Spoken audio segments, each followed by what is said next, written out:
gentlemen, welcome to Coffee Hang, episode 3, I believe. This is 3. We have Mr. Scott Wiber in the house, or in his house. I'm in my house. Right. Frank, you're not in a house, are you? No, I'm actually, if you can see, I was out delivering coffee today, and I ran out of time, and I'm in my car, so I'm really self-isolating right now. Let's do the traditional raising of the cups, gentlemen. Turn that bottle around. Sorry. We're not paying for promo. Cheers, boys. Cheers, buddy. Cheers. Thanks for having us, or thanks for letting us have you, or you know what I mean. So, Mr. Scott Wiber is bass player extraordinaire, buddy. We met well over 20 years ago in Red Deer College music program. Yeah, you betcha. The late 90s, mid late 90s. Yeah, we met well over 5 months ago. Yeah, it's a solid 7 maybe. Yeah. 7, okay. Well, you did meet in Red Deer, so that you forget a few years when you've been in Red Deer. So I did actually forget a few years in Red Deer there. Yeah, time lapse. Yeah, spent a year there one night. Exactly, that's what it felt like. Yeah. You know? Mr. Scott Wiber is also works at Sawback Brewery. Yep. Co. is the proper way to say it, right, Scott? Yeah, Sawback Brewery Co. Yeah, you betcha. Co. And we were actually there. I like it. Right there, boys. You got Sawback. Yeah. We had a great time there, man. What a fantastic place. Yeah, it was nice. The patio was open when that was going too, so that was nice to sit outside and get some sun. That's it. That's probably great. Not so much now, eh? You guys are probably pretty cold there. Yeah, still we had snow and sunshine and everything yesterday. It's just, you know what Alberta's like. It's just, every 5 minutes it's changing. Right now it's like 1 degree and sunny, but that'll probably change. So. Yeah. Well, I just got my winter tires off yesterday, and of course I'm driving today in whiteout conditions. So oh god, just and like north of where Ed is, and it's like he's had a bit of flurries, and I've got like snow falling down. So There you go. Bought and paid for. That's Canada. That's the way it is, it's April in Canada. Yeah, east and west doesn't matter. Yeah, exactly. Mr. Wiber. Yes. Tell us about yourself. Give us a little spiel. Well, like you said, we met in I guess '96, Red Deer College in the music program, and after that we went up to Edmonton and we did the Grant McEwen music program there, and then after that. We both actually auditioned, got accepted, Eddie, to, as I'm sure we all both remember, got accepted to Liverpool Institute for Performing Arts. Yeah. So I ended up going over there and finished my schooling there. And then you went over to Asia and started doing hotel gigs and playing. So when I had 2 years in Liverpool there, finished my degree. And then 10 years in London working as a session bass player. So. That was kind of my journey, and then moved back. Obviously, my home's here, Red Deer, Alberta. That's where I'm from. And moved back here in about 2013, and then been doing the brewery game here for the last year and a half. So the brewery game, is that what we call it? We call it the brewery game. I love that. There you go. Yeah. Bass playing and beer. It's I kind of feel like you guys know when you're playing and you're touring, your job is almost to sell beer. Yeah. So I feel like I've been selling beer for about 20 years. Yeah. I've been officially for the last 20 years. Yeah. Scotty, when I was there in Red Deer this past August, you were telling me a story, telling all of us a story about playing a jazz gig. I can't remember the song. I just remember it was a great story. The tempo was like this. I'd love to hear There was somebody involved in that story too. Somebody involved in that story.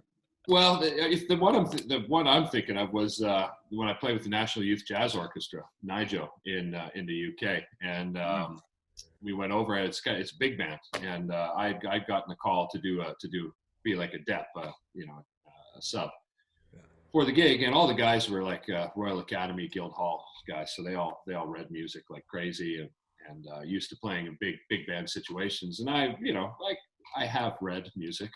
And, read about it. Never really my forte, but the gig paid £60, which is about $100, and I thought I sure needed $100. Right? I said, "Yeah, man, I can read. I'll do it, no problem." So I jumped on the bus, and they gave me the pad, And the guy who subbed the gig, he's like, oh, it's mostly just chord charts, like, just chord symbols. And I was like, well, I can do that as long as it's not dots, like actual notation. And I opened up the pad and it was pure dots, just all notation. And I was like, oh, this is gonna be a long day. And so we got to sound check and we set up. It was about a 26-piece band. And the band leader got up and he called the first tune. And it was called Afterburner. And I was like, oh boy, this is going to be tough. And he was like, all right, 2 and 4. And I was like, oh boy, gang, you like that. And I was like, oh. And they counted it in and I started playing and I immediately got lost. And I basically just, I kind of got lost, climbed up a bit, and then he stopped the whole band and he was like, hey, hang on, bass player, if you're going to screw up loud and just play something for me, okay? Right, one more time, counted it off. And I was like, oh boy. And so I basically, just walked chromatically. Yeah. And I look ahead to the next rhythmic figure I could see, like where you could see there were shots, and I just stare at that. And as soon as I heard the band play it, I go, okay, I'm in.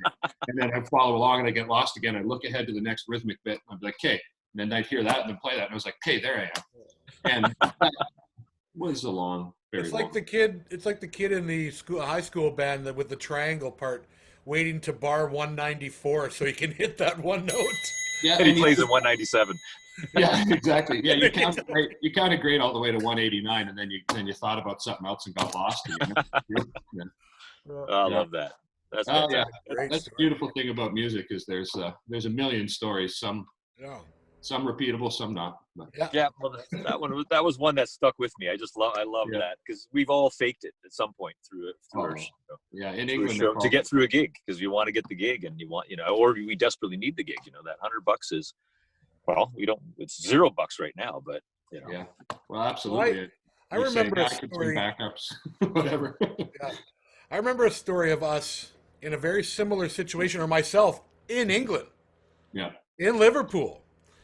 And we went out because we got accepted to LIPA, and LIPA stands for Liverpool Institute for the Performing Arts, which is Paul McCartney's school of music, basically, right? He was a big part of that school, right? Yeah, he's the lead patron. It was his old grammar school, I believe. So that he it's the grammar school and the art school were next to each other, where Paul McCartney and John Lennon both went to school and they met each other. So those are the two schools, and so now it's just the Liverpool Institute for Performing Arts in those buildings. Yeah. And Paul McCartney is the lead patron of that school. Yeah, very, very cool buildings too. I mean, different little corridors and walkways. It's like all sorts of different areas kind of put together, right? Yeah. Oh, yeah. It's the buildings are so old there, right? So the architecture's different than what it is now, right? Yeah. So we were there, and of course, we went to go for a couple pints. I mean, it's unheard of. That's what you do. When in Rome. Right. Were we in Rome? No. Anyway, Liverpool. So we went to the club, and a horn player that graduated from Grant McEwen. What was his name? Oh, was that John? Yes. Rogensack. Rogensack, right. Heavy player. And I remember we were all in that pub, and he's like, hey, you want to sit in? So I sat in, right? Yeah. Well, I don't know if it's something to do with those guys out there that they all just want to, it's always that all the time, but that's a very similar situation happened to me. Yeah. And I remember just like, and I was doing everything in my power to keep up to that quarter note. Didn't go in my favor by any means, but yeah. Yeah, it's that thing you get about halfway through and it sounds kind of like you fell down the stairs. It's just kind of continuously falling. Yeah. Man, it happens. Yeah. So hey, we survive, we learn, then we say no to that gig the next time is what we do. Yeah, well, exactly. or we practice. Or we practice and go, how bad do I need that $100? Yeah, right. Question for you, buddy. Yes.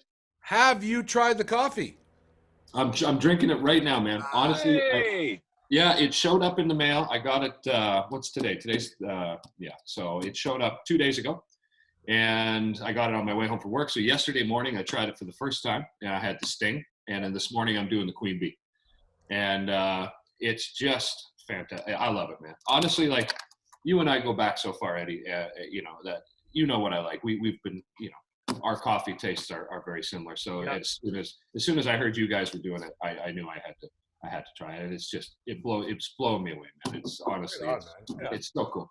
Myself, I'm a dark roast guy. Like, I love dark roast. The darker the better. I love that, all those flavors. Yeah. And you know, to be honest, I can't even pick a favorite. You know, they're both fantastic. And everything that you say on the bag, like the notes that you can pick out, I think maybe it was honey, hazelnut, and a few things, like you can get it. Yeah. And yesterday, like that cream caramel and that chocolate in the sting, it's there. Like you can taste it. It's fantastic, guys. Honestly, I love it. Right on, man. Good. That's great to hear. Always love that feedback, man. Saw your post there. That was great. Yeah. Oh yeah, for sure. Love that. You guys even got a little shout out here in Red Deer on the radio. That's right. Yeah. That's right. It was awesome. And you know what? It wasn't a 30-second shout out. It was like they went into it. Like It's like a 2-minute segment. Yeah. And of course, they mentioned the Unison Benevolent Fund, which we do. We donate proceeds of each sale to the fund.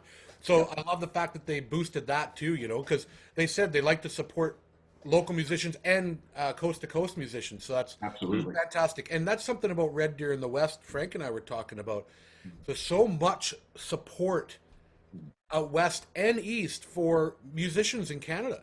Like, I'm not saying there isn't support here, because there is, but it's a different support. I think maybe because it's a lot, there's a lot of artists in this location and they travel out west or they travel out east.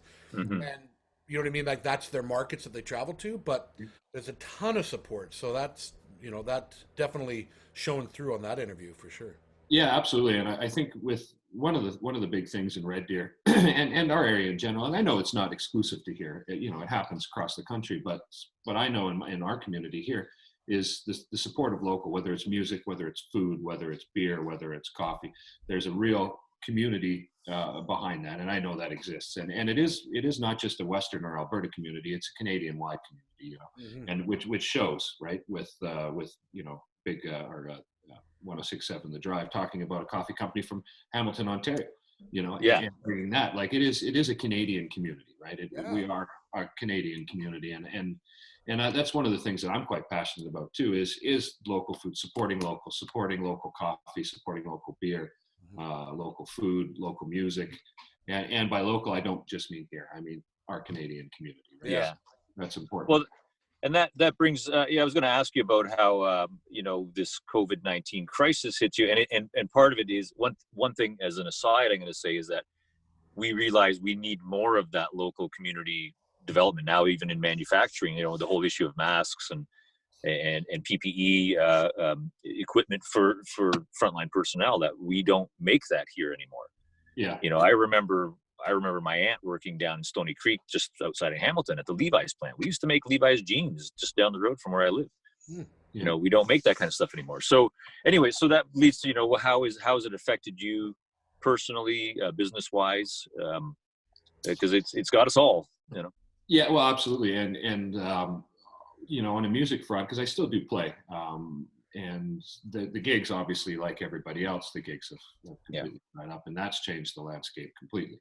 A lot of people we know here are doing kind of live streams on, you know, Instagram Live or Facebook, just to try to keep playing, you know, and maybe try to raise some money. On the brewery side, we've had to, like everywhere else, we've shut any kind of dine-in pints, so you can't drink in. But we're basically a liquor store now, so off sales, and we're doing home delivery around Red Deer and Central Alberta, and to Calgary and to Edmonton. So I'll be off to Edmonton tomorrow, doing deliveries around there. So that's basically where our focus. Manufacturing still continues, but distribution, wholesale, and retail is just that. There's no service aspect. Where are you delivering to, Scott? Are you delivering to other wholesale places in Calgary and Edmonton, or are you delivering to customers themselves? Like, yeah, it's a mix. It's so delivering to liquor stores. So something like a liquor store relationships that we have in the cities that carry our product. You can purchase us online through the kind of government middleman warehouse, but sometimes there's product that's special, or we can get it to them quicker if we just run it up the highway. So there'll be liquor store deliveries that we do, and also home deliveries. So people that are isolated, people that are not able to make it out to the shops, we deliver to the home. So we do contactless delivery. So we'll take, you know, over the phone or online payment.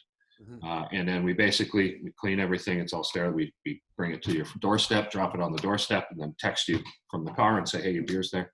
Wave at them through the window. They grab their beer and they're in. So that's fantastic. It's kind of like the Mornin buzz delivery I've been doing today. Gloves, mask, Yeah, absolutely. My vehicle looks the same. So, you got a hand sanitizer bottle and Lysol wipes and everything, right? So there it is. Everybody an idea from where you are. You're in Red Deer, which is in, from Calgary and Edmonton, it's dead smack in the middle.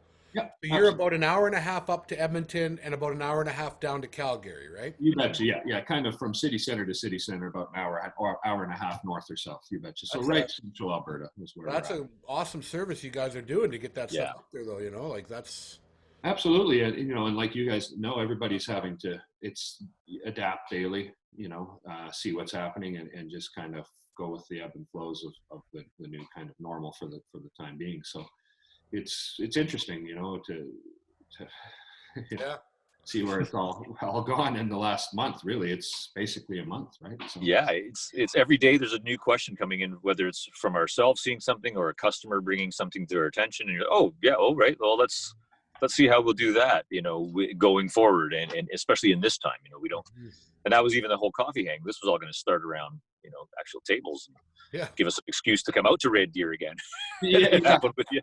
Yeah, well, right, and we'll still do it.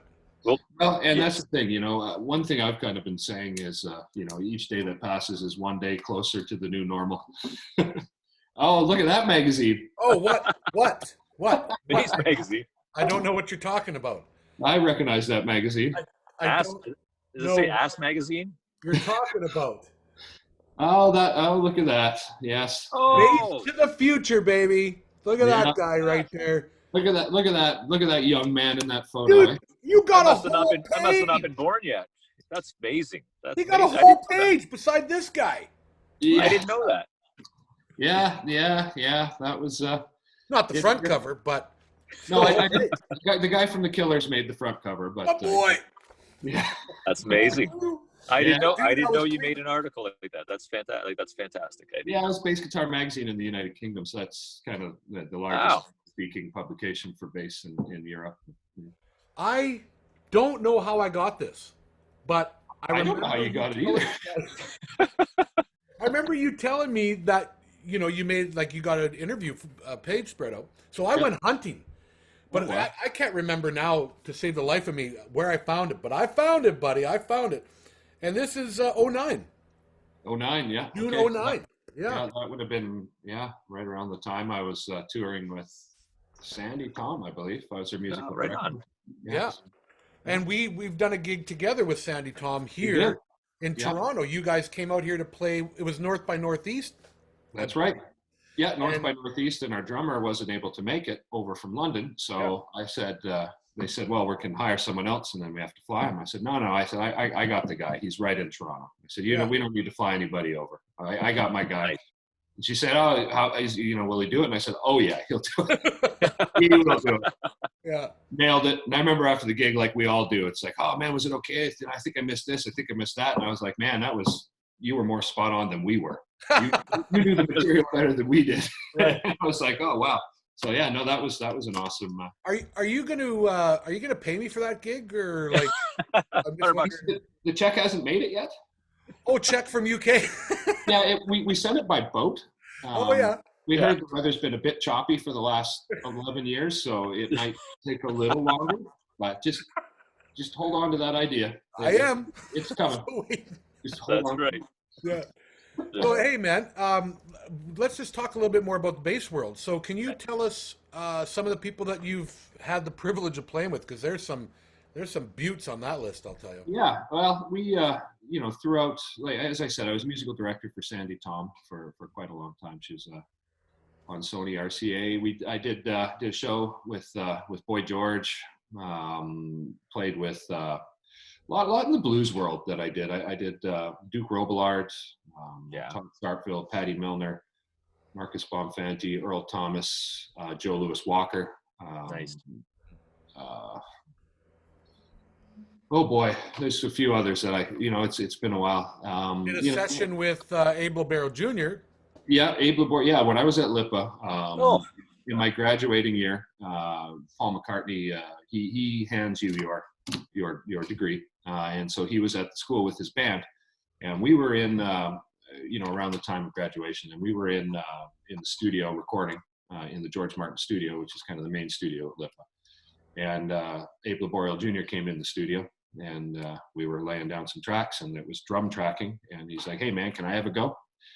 And of course, everyone was like, "Yeah, man, go for it." So yeah, he sat down and he played, and I was the bass player on that track. So I didn't get to actually play along with him, but I was on that track. So Yeah, that's cool. yeah, I'd sure love to hear that track. I don't have it. Like most things, you record on it, and then it's like, "Hey, does anybody have a copy of that?" So, Yeah, I think they put it on floppy disk, and it's in the same envelope as my paycheck. as your check. Yeah, them choppy waters, I tell you. We'll chalk it up to chalky waters. That's it, chalky waters. Floppy disk, boy, you're going Right? back. You're right. Remember I those? just watched there's a a documentary on Netflix called L.A. I think it's just called L.A. and it's about the hip hop movement in the '80s, how it started with the tattoo artist and graffiti artist cartoon, and it's talking about like art and music and the hip hop art scene. And anyway, they had a quick interview with the Cypress Hills guys, and they were talking about how they created the drum track for Jump Around, right? And they were showing the machine that they did it on, and they said, okay, we down-tuned it here, blah, blah, blah, and that's how we got this unique sound. Yeah. Well, they were going through a container of floppy disks to find the Cypress, like to find that drum track and put it in the machine. Yeah.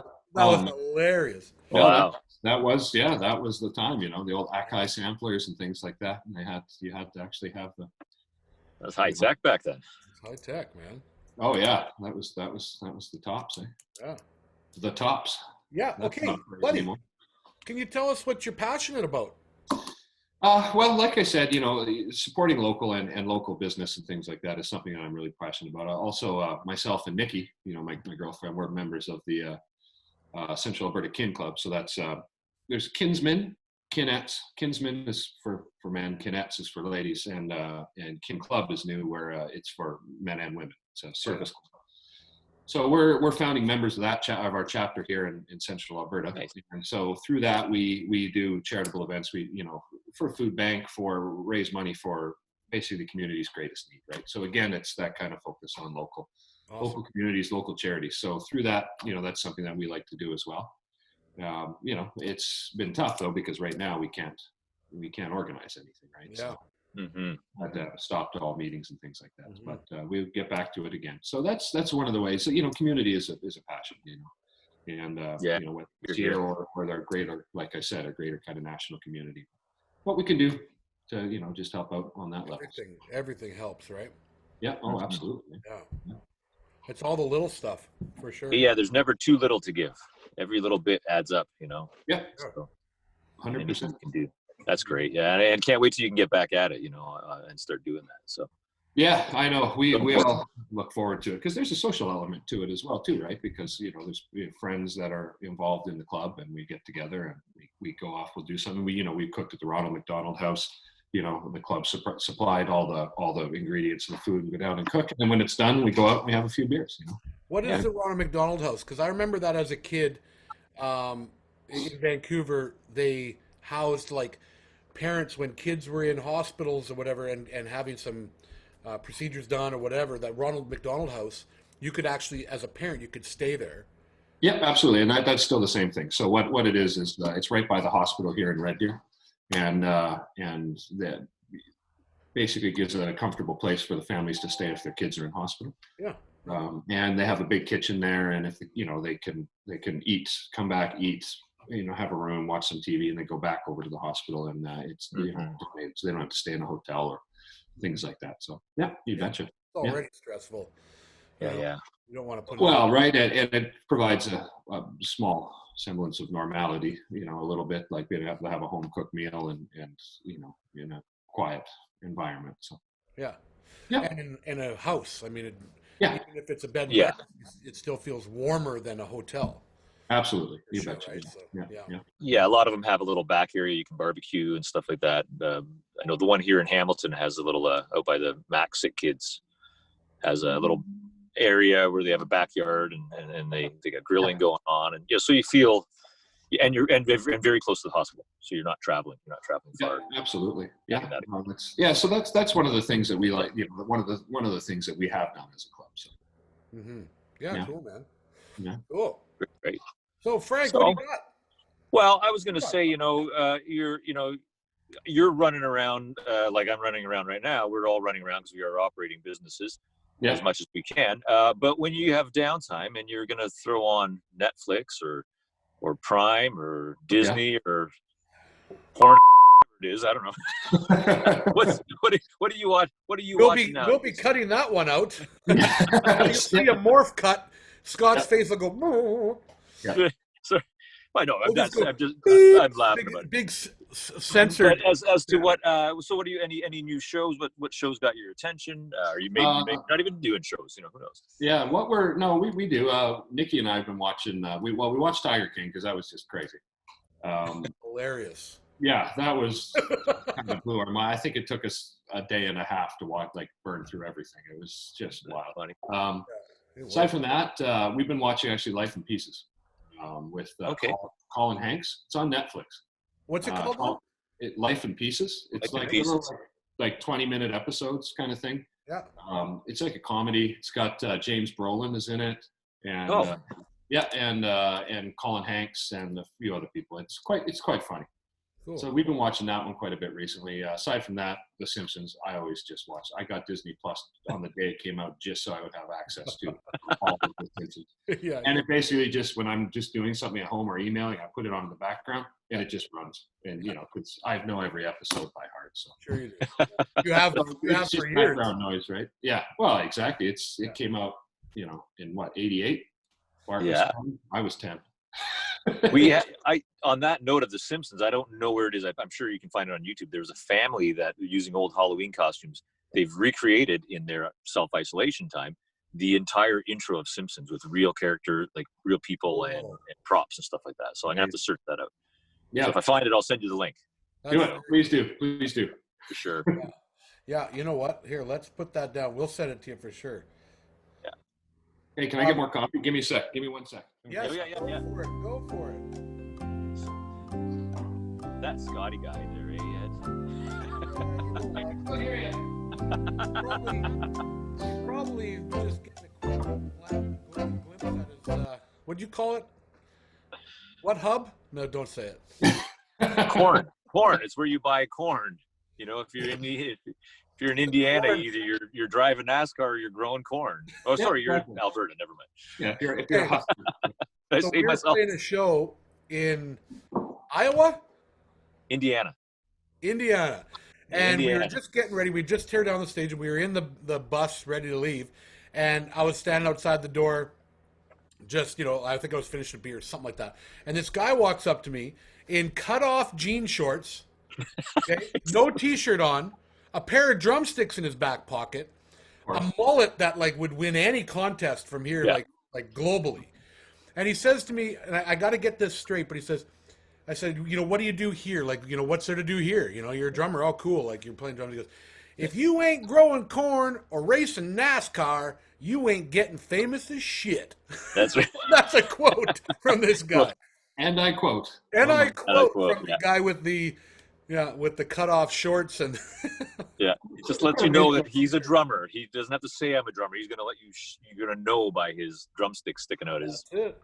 Well, because the other option, according to his logic, to get famous is NASCAR. So if he had the car hanging out of his back pocket. That's right. Or car keys. Keys, yeah. Maybe just go for the keys, yeah. Oh, boy. Or corn. Yeah. That was one of those strange gigs where we rolled in and it was set up like a fair. We rolled in about 2:30 in the afternoon, and it was like a ghost town. Wow. It's a small town, middle America, and nobody was out. And then we're like, where do we go? And as we shown where the backstage is, and the next thing you know, within 3-4 hours, there's 20,000 people all over the place. But treating us fantastically. But when Frank says no people out, nobody, not on the grounds, not in the local convenience store, not walking down, like nobody. It really seemed like something from like the Twilight Zone or something. Yeah. We thought, did it just get shut down? Like, is there a tornado coming? Like, Yeah.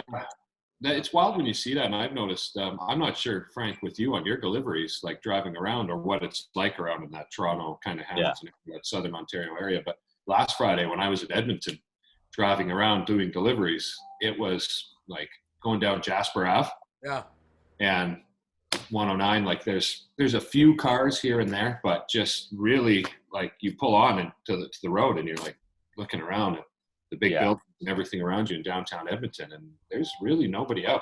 Yeah, it's a lot faster moving. I've always opted to go on the 407, which is a paid toll road, and you just avoid it now because it's not going to get you any faster, and you don't need to pay because all the major highways are moving. OPP even announced, I think, a 35%, 40% decrease in traffic accidents in the last month. I can imagine just because nobody's on the road. So like getting around, I allotted for last, it's about an hour and a half to get to Edmonton. And I thought, I have 9 stops to make. I thought, okay, it's going to take this long to get all over Edmonton. I was 2 hours ahead of schedule. I got back to here 2 hours ahead of when I thought I would. You allotted better than I did today. I'm still stuck in my car with this meeting on it. I thought I'd be home with like 15 minutes to spare to brew myself a coffee and get going. But you still do have that famous Southern Ontario traffic to deal with, though. I imagine no matter what, or those distances too, right? It was further than I thought. It was just I went, oh, this is just up the road from where we are, and it was a little up the road and then some. Yeah, it felt like I was driving in Indiana. I saw the corn. Yeah. No, all right. However, yes. What are your 3 isolation records? I've been thinking about this. I know one for sure, and it might sound odd, but Snoop Dogg, Doggy Style. I would have to take that just because if I had to go the rest of my life without listening to that, it's the grooves on that and the production are just groundbreaking, and I've always loved that record. So that would have to come with me. Now the other 2, I don't know. There's quite a lot that could be put in there for different reasons. I might go with Hendrix Band of Gypsies. Yeah, that particular record. I love just the playing on it, and just everything, and the last minutes of the '60s. Yeah.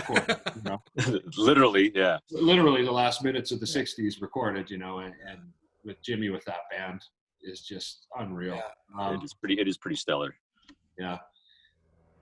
And the third one is tough. I don't know. I actually wrote down a little list of some of them, and I'm staring at it. I'm trying to pick one more of these, and I don't that list. You can mention honorable mention. We'll let you do that. It's our show. Yeah. Do whatever you want. See, because like influential records versus Desert Island, because like things that influenced you might go, okay, it influenced me, but I don't need to listen to it every day for the rest of my life. Right. I think it would be more of a Desert Island pick. Like, what would you want to listen to if you had 3 records to put them on rotation? Because that's all you have to listen to. What's that third one that? Kiss Destroyer. Yeah. Yeah, man. You had to say Kiss. You had to. Yeah, because honorable mention, the Jaco Pastorius solo record is amazing, but it is. I gotta hear some Kiss. Yeah, right. You gotta be able to rock out. Yeah, man. What I love about doing this 3 album record pick thing with every guest, it's like I have a list going on here now of records I'm putting back in my playlist because people, you just give me 3 that reminded me how amazing they are. Yeah. You know what I mean? So I got this ongoing list of books, movies, records to go check out. I love it. Well, we got some time right now to listen. We certainly do. So, yeah. In between coffee selling and delivering, and beer selling and beer delivering. That's it, man. Betcha. What are you doing then? Like, you're watching stuff? What are you doing on your free time? What's happening? To be honest, Nikki and I, we just pretty much just watch some shows or cook some food, relax. There's not really a lot we can do. Go for a walk, things like that. But that's basically about it, right now. There's not a ton, every once in a while when it's absolutely necessary, get out to the grocery store. But aside from that, Yeah. Yeah. That's about it, right? You know? Yeah. So, big question here: coffee knowledge. What do you know? And what do you want to know? We have the RD department up top here, Yeah. Except I master have of disaster up here. Wow. master of with no technology in my hand because I'm using it right now. Yeah, right. You know, I use a French press, and you know, I don't really have a ton of knowledge about coffee. Like I really don't, aside from the fact that I enjoy it, and you know, and just the flavors that I enjoy. But Yeah. I guess, you know, I saw a video that you guys posted that talked about the correct way to do a French press and how to grind it. Mhm. You know, a coarser grind versus a finer grind for a French press. Is the coarser grind advantageous, and why? Yeah. Well, Yeah. Frank, you go for it, buddy. Two main reasons. Coarser grind. Well, it's not going to go through the screen, so you're going to get less. You're going to get less grainy. But if you over grind coffee, you'll get into a bitter flavor, and you'll lose some of the flavors too. You get a bitterness come out, and you lose some of the flavors. So when you have particularly for a French press, you want a coarser grind because all the flavor profiles that are in that roast, whether it's the fruitiness of a light roast, the nuttiness of a medium roast, or the caramelly chocolate of a dark, that will come out in that coarse grind. So usually akin to think of breadcrumbs when you buy breadcrumbs. That's the kind of grind you want. That's a coarse grind for your average French press, and it just brings out a flavor profile. There's the debate on when you stir.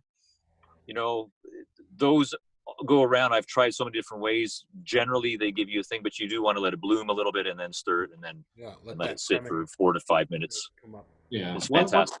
One thing that I saw, and I can't remember where I saw it, maybe online or something, but it was like a barista, and he was making a French press, and he had his coffee in the bottom, and then he let his water come down in temperature, so not super boiling, but coming, you know, let it sit for a minute, in temperature, kind of similar to making tea. You don't want super hot boiling water. Yeah, exactly. And then he poured like a little bit over it, just enough to submerge the ground, and then kind of swirled it around. And he said you can see it releases some of the CO2, which releases some of the bitterness of the coffee. Yeah. Totally.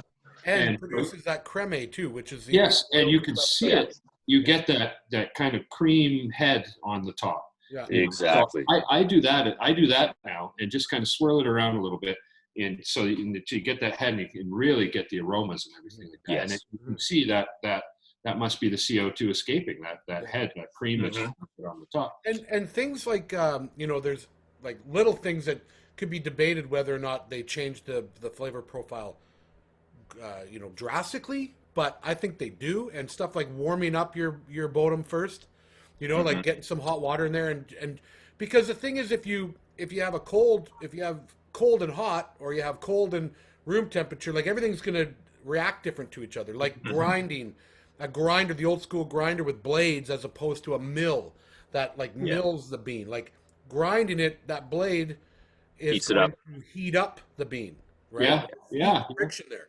Where a mill keeps, you know, it just kind of crushes it. So same thing with like warming up your French press. I do that anyway.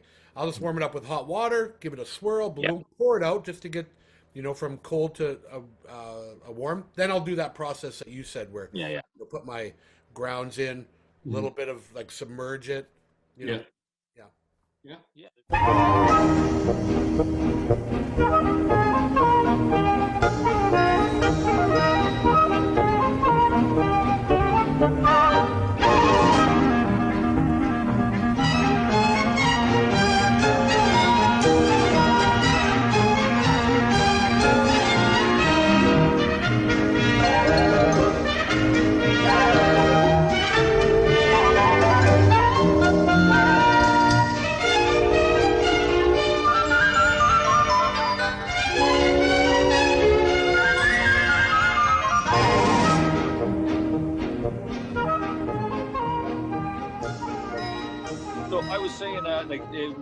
The last couple of years, they've done studies on the French press, because in a pour over you have the filter, in a drip coffee maker you have a filter, and they're finding that in a French press or an AeroPress that there is a little bit of cholesterol in coffee, and that it doesn't get filtered out in the French press or an AeroPress.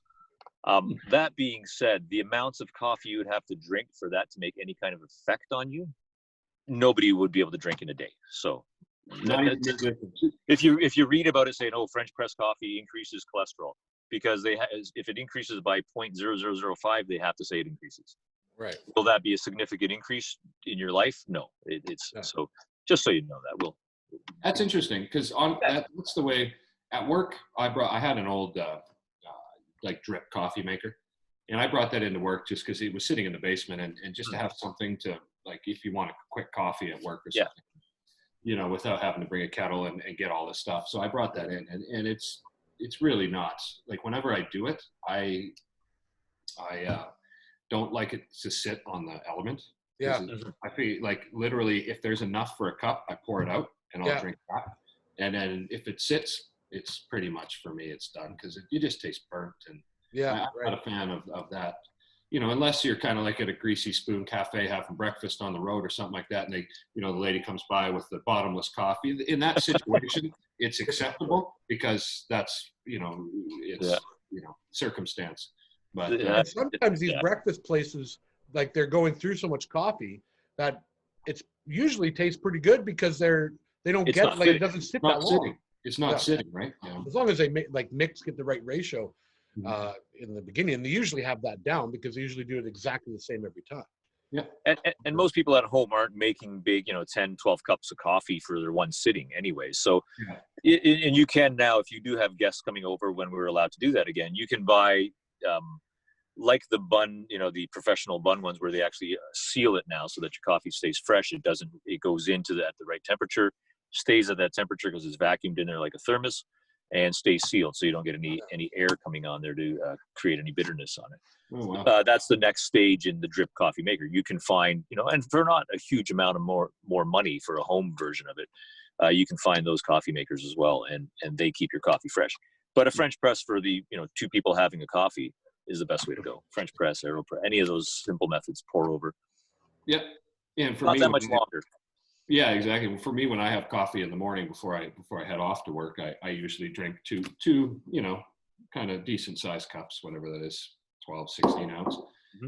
And for me, I know exactly how much coffee to put in and my French press size and everything. And then I can have one, and I put like a little tea cozy over it so it stays warm. And then for the second one, I can have that, and then it doesn't waste any coffee, and it just makes exactly what I need. So. Yeah, tea cozies. Morning Buzz tea cozies, Ed. Where's the stop button on this? Where how do we get rid of Frank there? Yeah, that's right. Tea cozies, what? Coffee Frank, cozies. I got a question for you. You got a question for me? All right. How did you end up down there? Oh, did I move around? You were up there. Now you're here. I don't know. See, Frank's always been there for me. For you? He's always been there? Yeah. Now I can't get I can't get the split screen going on right now. So it's whoever's speaking I see, which is fine, because it's mostly Scott speaking, which is fine. Like you used to be there. See, you're now there. Are you down below me? Where? Who, me? Yeah, if I point I'm down, above. I'm pointing down. Above, and Frank's above, and Scott's above you on the other side. Okay, well, it's all different now. So that's a great segment of the video is always talk about. Who's where? Here, Ed, if I go like this, we could cheers. Where's Waldo? There we go. I'm just gonna go like that. Now, maybe I could probably pour Frank some coffee if. Actually, that a little bit more to your left. Yeah, keep going to your left. That's in my There we lap. go. Wow, that's hot. Thank you, sir. Mr. Scott Wiber, what's next for you, bud? I mean, maybe a little lunch. I don't know. Oh, you mean slightly longer term? The big picture. Post-COVID. Yeah, post-COVID. To be honest, what's next for me is, I'm pretty lucky right now to be in the job I'm at with the guys that I'm with, because they're awesome in the brewery, and I guess for me it's just to keep going with the brewery, keep expanding our markets and just working that way, and family, work, music. What about playing for you? Once we get back together to playing with guys? Like, what's on your? Well, I play with Jesse Rhodes band. That's kind of my main thing. With Sammy on drums. You met Sammy. Yeah, Sam's awesome. Australian Sammy, yeah. So, and did you meet Jesse? You guys? I don't know if you did. I don't think so. No, I don't think so. But yeah, so we play with Jesse. We play in, you know, I'm quite busy with work. You know, when we're operating kind of full tilt, I'm quite busy with the brewery, so I don't have a ton of time. So I'll do shows within Red Deer. Jesse does a little more touring, you know, around the province and in Saskatchewan. So I tend to dep those gigs out just because I don't have the time as much as I'd love to. But one that I always do keep is the Rose and Crown in Banff. Yeah. Just one of the classic gigs in Alberta, and one of the best gigs in Canada, and probably we played that a few times together. You betcha, yeah, back in the 90s, yeah, early 2000s, yeah. But it's still there, and it's just an awesome venue, amazing staff, amazing management, and just like I love those guys. Oh, it's just fantastic. So that one, I kind of call it a joke and call it my retirement gig. No matter what I always do that one. So and they got the best sushi right downstairs and around that corner, the little floating boat sushi place that fits like 4 people in there. Yeah, they got so much, and that's the thing with Banff is they got so much great food, so many great places, because it is it's so small, but it's so international. Yeah. You know, people from all over the world. So, and that's what's really cool about playing there too, is because we do Thursday, Friday, Saturday. And it doesn't really matter what night of the week you play there, because everybody's there to party, to have a good time. And you know, you get the locals out too. We got some great friends that are locals there now that we've known over the years going back. So that's one. I know we're supposed to be booked, I believe, in June. I'm not sure what's going to happen. Again, gotta imagine how weird it looks there right now. Like, because you know, normally when you're in Banff, it's just crawling with people on that one main drag, and now it's probably just weird to have nobody on the streets with all these mountains like right in your view. You know, just a different Banff experience than what I've ever seen in my life. You know. Yeah. You know, I would imagine, like we were saying with Edmonton, you know, downtown Edmonton being sparse, I would imagine everywhere is kind of the same, but you know, so yeah, similar. But yeah, that's, you know, I always look forward to those gigs, you know, so carrying on, you know, doing stuff with Jesse and various other things that happen around town. You know, sometimes people give me a call and I'll jump in on something. Yeah. Cool. Nice. Yeah. So where do people find you, man, if they want to follow you and they want to, like, you know, check your life out, check what you're doing? You know? My Instagram at Wibes99 is my Instagram, and Facebook just under my name, Scott Wiber. Yeah. Insert link here. Nowadays it's just across the whole thing, like, you know. Yeah. So yeah, they can find me there. Instagram is at Wibes99. I think my Facebook is just Scott Wiber. Did I just hear a triangle come in there on bar? We were at bar 203 there. Yeah. I'm a little late. They finally made. Oh, there it is again. He's like, oh, well, you know what?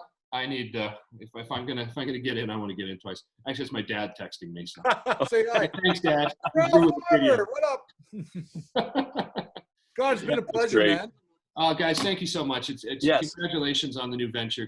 The coffee is absolutely amazing. You guys are absolutely amazing. You know, well done for everything you're doing.